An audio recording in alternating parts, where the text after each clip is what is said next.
Quiet, please.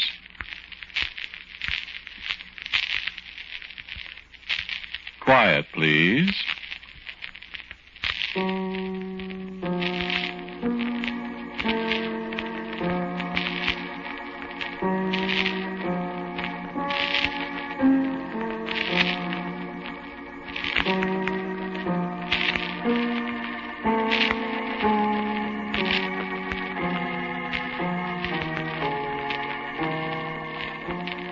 The Mutual Broadcasting System presents Quiet, Please, which is written and directed by Wyllis Cooper and which features Ernest Chappell. Quiet, Please for tonight is called It Is Later Than You Think.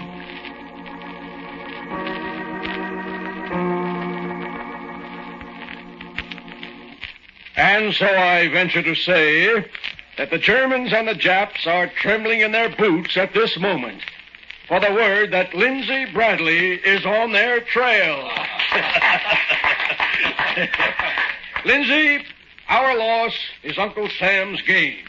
Your fellow employees wish you success, adventure, and a bushel of medals. And in token of our high esteem for you, in remembrance of the happy hours we have spent with you in the plant, for we are all one big happy family, I present you with this 17-jewel, solid gold, imported wristwatch. May it ever remind you of your good friends here at this arsenal of democracy you are leaving to face our enemies in person. Speak! Well, all I can say, fellow employees, fellas, and Mr. Throop, all I can say is, I thank you. He's a jolly good fellow. He's a jolly good fellow. He's a jolly good fellow.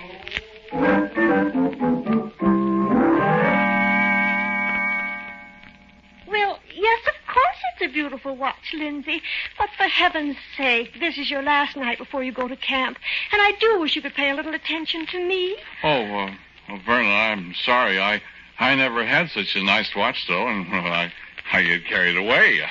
I'm sorry, honey, really. Oh, for goodness sake, act like it then. Huh? Act like what? Act like you're sorry. Kiss me. Oh. I should say so. I am going to miss you, Lindsay. Oh, heck, it isn't as if I was going overseas right away, honey. Oh, my goodness, I'll probably be in the camp for quite a while, learning things. Heck, you could come and see me often. Maybe I could get an apartment in the town where the camp is, and the sergeants, or whoever it is, would let you live at home and just go to the camp days. Well, I don't know about that. It'd be wonderful, Lindsay. You could come home for meals, and you could have colonels in for dinner. It'd be just like home. Uh-huh. First thing you do when you get to camp is find a nice apartment, about 4 rooms, maybe 5, and I'll come right away, huh? Well, I'll see, honey. You don't seem to be very excited about it. Well, I don't know how it'll be at camp. You know, I might not be able to find an apartment, and maybe I wouldn't be staying there long. You don't want me to be with you. Why, sure I do, Verna, but You just want to leave me here all alone in this old place while you go off camping out and being in parades and having a wonderful time? Well, I don't think it'll be like that, Verna. Francis Felton wrote last week from Camp Breckenridge, and he said he'd lost 13 pounds. Well, he could stand it. Goodness, I just bet it's wonderful for the boys in camp, marching and having sham battles, and goodness, I wonder what you'll be doing this time tomorrow. It's 11 hours now, and I'll be arriving. What are you doing with that watch? Huh? I was just setting it ahead 11 hours. All right. Get your heels together, all of you. Chin in, chest out. You're at attention. My goodness gracious. Quiet. But I just And I said silence. Could I ask a question, Lieutenant? I'm a sergeant. Could I ask a question, Sergeant? Please? What? Where am I? You crazy, Mac? Well, gee, honest, sir, I'm not sure. Well, I'll just refresh your memory, Bud. You're at Camp Dix, New Jersey. And you're a great, big, ugly, flat-footed private in the infantry, whether you like it or not. Well, for heaven's sake.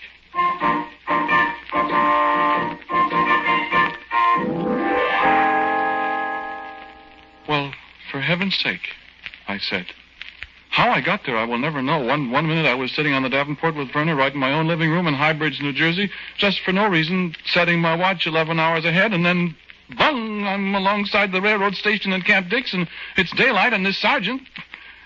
Well, now, things don't happen like that. There's no such thing as magic. But, well, how? Tell me how. All right, you can't tell me, so I'll tell you. I'll tell you how I found it out. It was an hour later that they let us sit down a few minutes. And there was a man sitting alongside me, and he said I have a good-looking watch, didn't I? So I told him how the boys at the plant gave it to me, and he admired it some more. And then he said, did I know my watch was an hour fast? So I said, is that so? And I turned it back and... All right. Get your heels together, all of you. Chin in, chest out. You're at attention. And I heard myself say, my goodness gracious. Quiet. But I just said... And I said silence. Could I ask a question, Lieutenant? I am a sergeant. Could I ask a question, Sergeant? Please? And by goodness, I went through that whole hour again. And I was so tired when we got back to the time and the place where the man said I had a good-looking watch. And I looked at that watch. I didn't say anything this time. So time went on the way it ought to go on, and they took us to eat. But I couldn't eat anything, because my stomach was full of great big butterflies. Finally, when I had a minute, I got to a phone booth, and I waited 45 minutes, and I got a call through to Highbridge to find out what Verna had to say about it, and Mrs. Houlihan from next door answered, and she said Verna was in bed with a high temperature. And what the dickens did I do to her on my last night at home? So I hung up. Sure. The watch. Whatever I set it at, that's what time it is.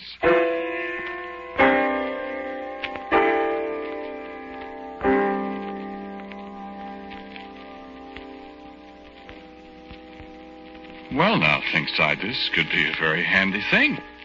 But I have to be careful. Say, where do you suppose they got that watch? It's really... And then I happened to think of something. My gosh, what would happen if that watch ran down someday if I forgot to wind it and it stopped? Would time stop? Wow. Well, I'm not going to try to find out. You know, this sergeant, he wasn't such a bad fellow at that. I was sitting on my bunk one night after supper. There wasn't anybody else in the barracks, and he walked in. I said, hi, Sergeant. What's with you, Bradley? Oh, I'm just tired. Ain't you going to the movies? No, they run that picture in Highbridge 2 months ago. Cigarette? Thanks. You going? I feel kind of low. Oh, that's so? Yeah. Got a Dear John. Which? Letter from my girlfriend. Oh? You know. Dear John, I don't know how to tell you, but I have fallen in love with another guy, and you and I will always be good friends. Oh. Yeah, great. They'll never get married, kid. I am married. Oh, excuse me. You happy? Well, sure. Sure. Sure. Great. We've been married 4 years. Miss her, huh? You bet. This is a kind of vacation, though. You know. She said she might come down here to live, near the camp. You like that? Well... What you monkeying with that watch? Huh? I was just thinking of an experiment. What kind of experiment? Oh, nothing. There's nothing. Want a beer? Let's walk over to the PX. So, we walked over to the PX, and we had a beer, and then we had another, and... me and my big mouth, beer always makes me talkative. The sergeant noticed I was fiddling with my watch. I couldn't get it off my mind, and finally the beer and I told him the story. Of course, he didn't believe it. He laughed a lot. He said I had a great imagination, and then after a while he walked back to the barracks with me, and we sat down in my bunk again, and... Well, the place was still empty, and he was still laughing about my imagination. I got huffy. I told him I'd prove it to him. How will you prove it to me? Well, how soon will the movie be out and the fellas come back to the barracks? An hour? Okay. Watch. What are you doing? Setting it ahead an hour. Yeah, look, why don't you guys shut up and let me go to sleep? Turn it back! Will you Turn it douse back! that light? Okay, Sergeant. Brother. Yeah. See, it works. They all appeared.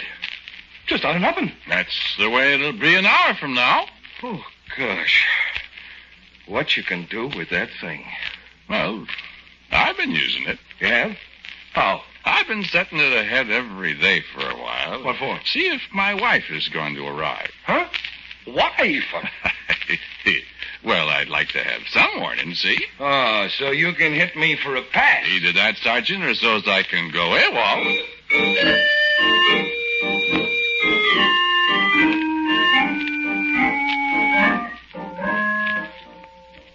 No, Verna's all right. We get along all right, but, well, heck, she demands.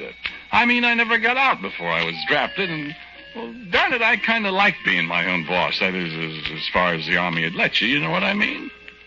I love Verna all right, but I knew what it'd be once she got settled in an apartment here in town. Heck, Highbridge isn't far away. I could get a pass once in a while, but here in town, no, I figured that was too close. Yeah, I feel a lot different about it now, but this was quite a while ago. See, 1944, and I'd only been away from her a few months. You know what I mean? Okay. So she snuck up on me after all. I forgot one night to set my watch ahead, and first thing the next morning, I got the word that she was here. So I talked to the sergeant how to talk to her out of a pass. We kidded a little. I went to town to meet her. It was kind of nice. But, gosh, I couldn't get a word in edgeways. Lindsay, you're so thin. Well, I've been... I know you. You just won't talk up to these sergeants and majors and people. Just let them walk all over you. You wait till I see somebody in authority. Oh, now, Verna, you can't... You've been drinking. I bet you've been drinking. Well, I'll put a stop to that. When we get an apartment here in town, you can have ginger ale at home. And I'll make brownies, and you can have some of the boys over once in a while. Verna. What? Verna, do you love me? Why, you silly child. Of course I do. Here, give me a kiss. Now wipe off that lipstick.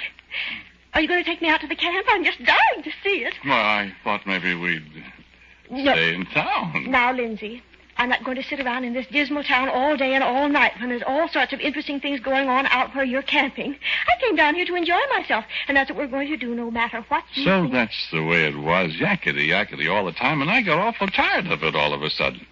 You know, used to be I could kind of shut my ears to the yakety, but I seem to have lost the trick somehow, and so then I thought, oh, gosh, I'm going to see how long this is going to go on. So I turned my back, and I moved the hands of my watch ahead, and I got it 10 hours ahead, and I heard a kind of sigh or something. And I turned around, and you know what? There was this sergeant kissing my wife just as big as you please.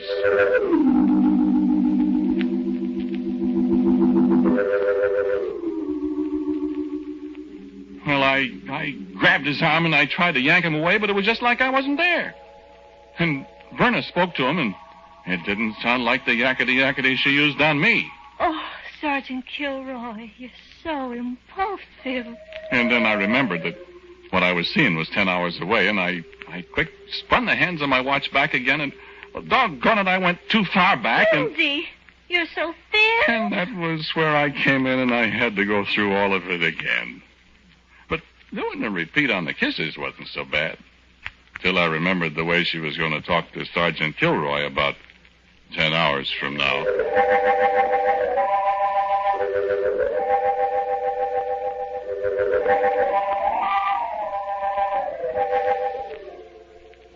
Well, sir, about 5 o'clock he showed up, and he told me I had to go back to camp. How do you like that? He could stay in town, he said, and he'd be glad to show my wife around and keep her entertained whilst I was away, my pal. And I crossed him up all right. I waited a couple hours after I got back to camp, and then I just set the watch ahead. And it's morning, and the whole company, including Sergeant Kilroy, is turning out for reveille.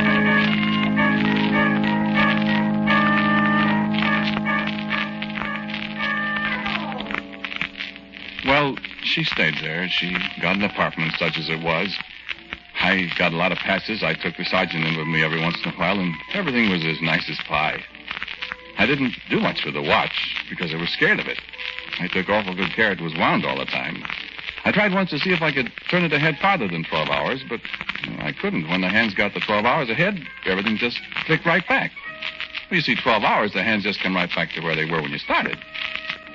Well, anyway, half a day's enough for me. Heck, it's too much. Think it ain't? Yeah, there come a day. There always comes a day. A big bunch of us got pulled out early in the morning with our A and B bags and everything out of the kitchen stove hung onto us. We're off to the races. Only Sergeant Kilroy, he's permanent detail. He stays in camp. Great deal. Well, I'm smart. I get myself lost in the dark. And I beat it for a taxi, and I haul down to town our apartment. No, Verna doesn't know I'm leaving. I don't know where I'm going. And no, I'm not trying to desert. I want to find out something. I get in the apartment, and Verna doesn't wake up. And she looks awful cute asleep. But I turn the hands on my watch ahead. 3 hours. Nothing happened. Except the bed was all of a sudden empty, and I could hear Verna out in the other room, and, of course, it was full daylight now. So I heave a big sigh of relief. Everything's all right. And then... Who is it? Who is it? Gilroy's here, darling.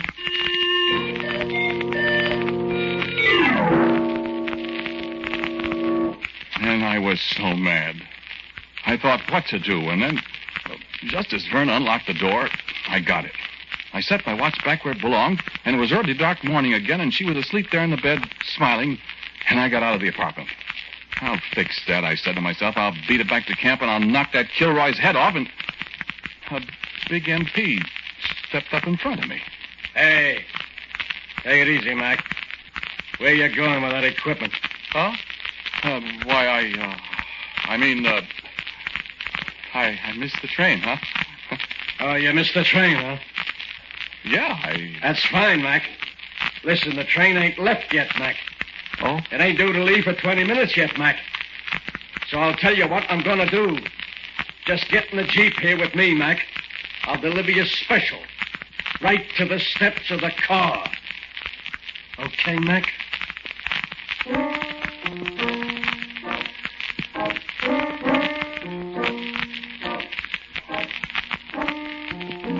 And so I started my trip overseas handcuffed to an MP.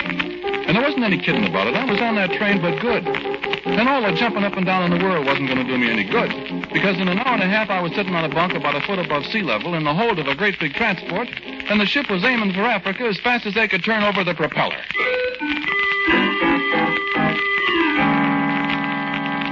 Me and my fancy watch, I wish I'd never seen it. But what can a guy do? I throw it away, what'll happen? It'll stop him. Well, all right, maybe time won't stop it. You see what's happened before. I won't take chances. So, well, it turned out it was a good thing I hung on to it. Because I'm in a hole a few weeks later with another guy in a bazooka, and Mr. Rommel's tanks are doing all right, and I'm scared.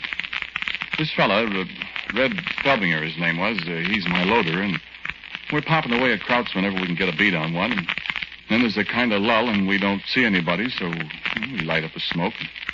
Red leans his arms up on the edge of the hole and looks out. Looks like they blowed the whistle, Lindsay. Huh? What you mean? I don't see anybody anyplace. Let me see.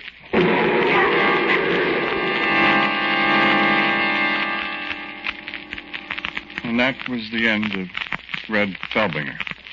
And it was pretty near the end of me, except for the watch.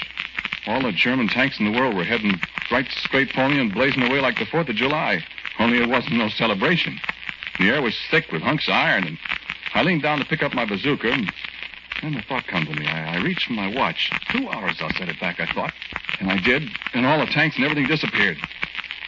So I climbed out of the hole and started away from there. And all I remember was... And everything went black and red and green, and then dead. No, not dead. But I got it right through my neck, and they told me in the hospital that the bullet traveled on down my arm and came out right alongside my watch. I was pretty scared about the watch, but the nurse is a nice girl. She laughed, showed me how she'd put it on my other arm. Wound it, too, she said. I felt better. Then I remembered I'd never set it ahead again to where it belonged, and I asked her to set it, and she tried. She couldn't. Something happened to it. And well, look, I won't try to tell you about all the trouble I had with my arm, how I got sent back to the States, spent the next 4 years in the hospital. Verna? Sure, I saw Verna. I saw her a lot. She used to come and see me all the time. And she was different. It seemed like all I'd been through kind of changed her. She felt so sorry for me. Gosh, I got to feeling sorry for myself. You know how it is? Well, it was a long time those years with all they had to do to my neck and my arm. Once in a while I'd think about Sergeant Kilroy. But gosh, Verna was so different now. I knew everything was okay, so I forgot it. Funny thing was, though, I couldn't turn the watch up to where it belonged all that time. I tried. The nurses tried. The doctors. I couldn't do it. There was no soap. And all this time I got nervous and irritable. I used to have, delusions. One day last month, it was the first day I had my artificial arm. I woke up kind of dopey. I thought I seen somebody leaving my room at Walter Reed. I sort of heard the nurse talking to a guy in civilian clothes that looked kind of familiar, and I thought I heard him answer her. Oh, no, just tell him Kilroy was here. Well, I was going to tell Verna, but the new arm and everything, I forgot. So I got out last week. It was kind of fun. I went back to High Bridge. Verna had fixed up her old place swell, and she was special nice to me. I pretty near felt I could afford to lose that arm to make that difference in Verna. She was all right. Only she kept kidding me about the way I fiddled with my watch. I couldn't tell her I was trying to get it set back to where it belonged. There was 2 hours worth of difference in that watch. I guess I got into the habit when I felt so lousy, always twiddling at it, that... Oh, there's somebody at the door. Verna's downtown getting her hair fixed. I wonder who it is. Yes? Hi, Lindsay. Kilroy! Mind if I come in a minute, kid? Why, sure. Sure, Kilroy. Thank you. Glad to see you. Gee, Verna, I'll be glad to see you, too. Sit down. Much obliged. Well, I see you still got the trick watch. Yeah, still got it. How you been? What are you fiddling with the watch for, Lindsay? It got stuck. Stuck? Yeah, I keep fooling with it. Well, tell me where you been since you got out. I wish you'd stop fooling with that watch. No, I'm sorry. Hey, by golly, I got it. I got it. I'll just set it ahead 2 hours to make...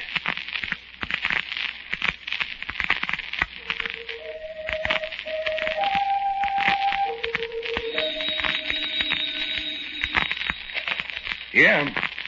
Verna, it's about time. Where you been? All right, I'll meet you there. What? Good Lord, yes. Certainly I did. What?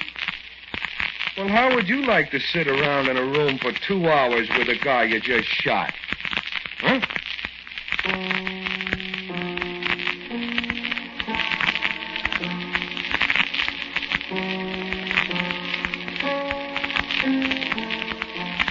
Quiet Please for tonight was called It Is Later Than You Think. It was written and directed by Wyllis Cooper, and the man who spoke to you was Ernest Chappell. And Abby Lewis played Verna. Don Briggs was the sergeant.